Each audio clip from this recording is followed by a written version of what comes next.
Au nom du Père et du Fils et du Saint-Esprit.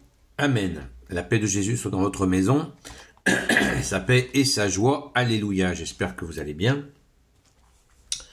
Merci Jésus d'être le roi de gloire, le Dieu de nos vies. Alléluia.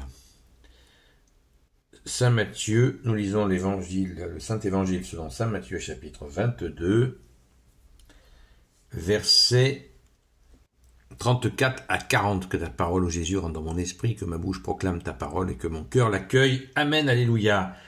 Quand les pharisiens apprirent que Jésus avait fermé la bouche aux Sadducéens, ils vinrent en groupe et l'un d'eux voulut mettre Jésus à l'épreuve avec cette question. Maître, quel est le grand commandement de la loi? Jésus lui dit, tu aimeras le Seigneur, ton Dieu, de tout ton cœur, de toute ton intelligence, de toute ton âme. Tu aimeras le Seigneur ton Dieu de tout ton cœur, de toute ton âme et de tout ton esprit. Voilà le premier commandement. Il y en a un deuxième, tout à fait pareil. Tu aimeras ton prochain comme toi-même. Toute la loi et les prophètes tournent autour de ces deux commandements. Alléluia, merci Jésus. Alors pourquoi les pharisiens veulent absolument mettre à l'épreuve Jésus? Ça, c'est la question. Pourquoi cet acharnement envers lui? Ils savent, on est au chapitre 22 de Saint Matthieu. Ils savent, et ces gens-là ont des espions partout, et des gens qui leur rapportent les choses, puisqu'ils sont des religieux. Donc les gens croient qu'en leur faisant leurs petits espions, eh bien, ils se rapprochent de Dieu. Et oui, c'est quelque chose d'assez courant, ce genre d'attitude. Et pourtant, c'est faux, évidemment. C'est faux. Alors, que se passe-t-il? Pourquoi les pharisiens s'acharnent sur Jésus? On est au chapitre 22 de Saint Matthieu. Et qu'est-ce qu'on comprend? C'est qu'ils sont parfaitement au courant que Jésus fait des miracles. Et au lieu d'accueillir les œuvres comme Jésus l'a dit lui-même, si vous ne croyez pas en moi, croyez dans les œuvres, eh bien, ils ferment leur cœur à la grâce de Dieu que tu es Jésus avec ton Père et l'Esprit Saint. Ils contestent, ils essayent de torpiller Jésus, de le mettre en défaut. C'est le harcèlement total. Et Jésus patiemment va leur répondre, mais il va aussi prendre le large, prendre ses distances, pour ne pas non plus être dans ces joutes permanentes avec eux qui sont stériles, malgré qu'à chaque fois, il leur ferme la bouche. À chaque fois, les gens sont stupéfaits. Au verset 33, le verset juste avant ce début de lecture, il nous est dit « Une foule de gens écoutaient Jésus et ils étaient frappés de son enseignement. » Et les gens, dans l'Évangile, cela nous est dit de nombreuses fois, les gens disent « Waouh, il nous enseigne pas comme les pharisiens ou les maîtres de la loi nous enseignent. » Évidemment, ils savent pas qu'ils ont Dieu sous leur nez, mais ils le sentent. Ils sentent qu'il y a une autorité puissante. Et là, quand Jésus répond humblement à cette question, sachant que Jésus connaît l'intention, c'est pour ça que je vous en parle, l'intention qui est d'essayer de mettre en défaut Jésus. Ils sont mal barrés. Et incroyable, ils insistent. Vous imaginez, on imagine la scène. Dieu est là, mais nous le savons, c'est facile pour nous. Et ils sont là. Ils sont là. Et il y a un petit malin qui dit, tiens, je vais le coincer. Bof, il sort sa question. Absolument maître. Il l'appelle maître, vous voyez. On voit la technique qui consiste à caresser dans le sens du poil. Je vais y arriver, hein. À caresser dans le sens du poil et dire, maître. Il manquerait plus que bon maître. Bon maître, puis-je te planter un couteau dans le dos? Vous voyez, c'est maître, quel est le grand commandement de la loi? Voilà, essayez de faire le mariole pour mettre en défaut Jésus. Et Jésus, à travers cette réponse, merci bien-aimé Jésus, va les mettre KO.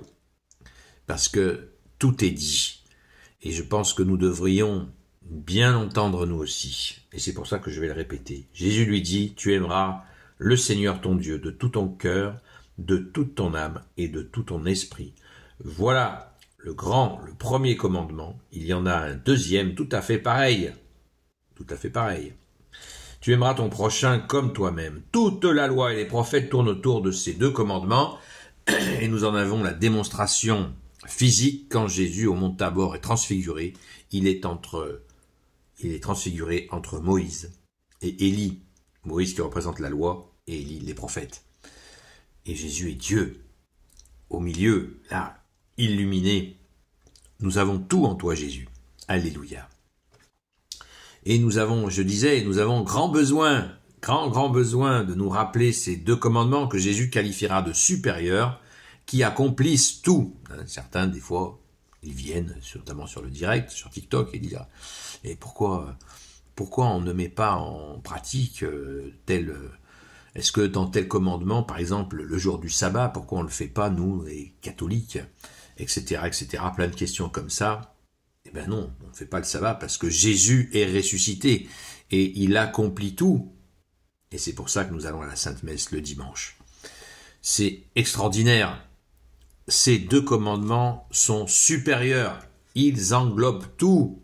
Quand tu aimes Dieu, quand tu aimes ton prochain, t'as pas envie ni d'aller voler la femme de ton voisin, ni de le voler, ni de le trucider, ni ceci, ni cela. C'est clair. Donc les deux commandements supérieurs, c'est une merveille que Jésus ne cessera jamais de répéter. C'est le fameux accomplissement de la loi. Certains égrènent les 10 commandements. Mais on n'a plus besoin des 10 commandements quand on accomplit, quand on est dans cet accomplissement d'amour envers Dieu et son prochain.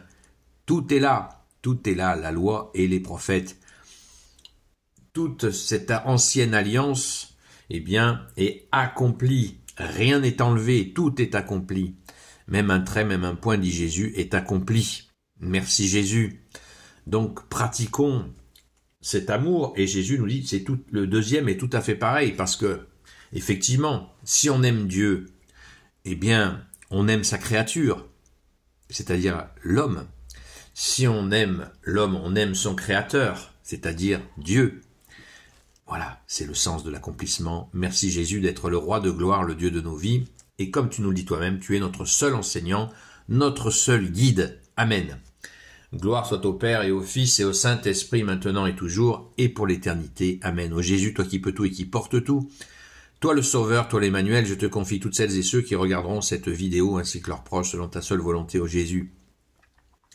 Sainte Marie, Reine des cieux, toi l'Immaculée Conception, toi qui écrases le serpent, toi qui as la lune sous tes pas, toi notre Mère, Notre-Dame, Saint Joseph, toi le juste et le saint, toi le sage, toi la terreur des démons, toi le saint gardien de la Sainte Église catholique apostolique, Sainte Marie-Madeleine, notre chère Sainte Patronne, et vous tous les saints et saintes, amis de toi Jésus, Saint Michel Archange, Saint Gabriel Archange, Saint Raphaël Archange, et vous tous les anges qui te servent ô Jésus. Je vous confie toutes celles et ceux qui regarderont cette vidéo, ainsi que leurs proches, selon ta seule volonté, ô Jésus. La paix de Jésus soit dans votre maison. N'hésitez pas à prendre contact si vous souhaitez rejoindre l'union de prière des amis de Sainte Marie-Madeleine. À très vite.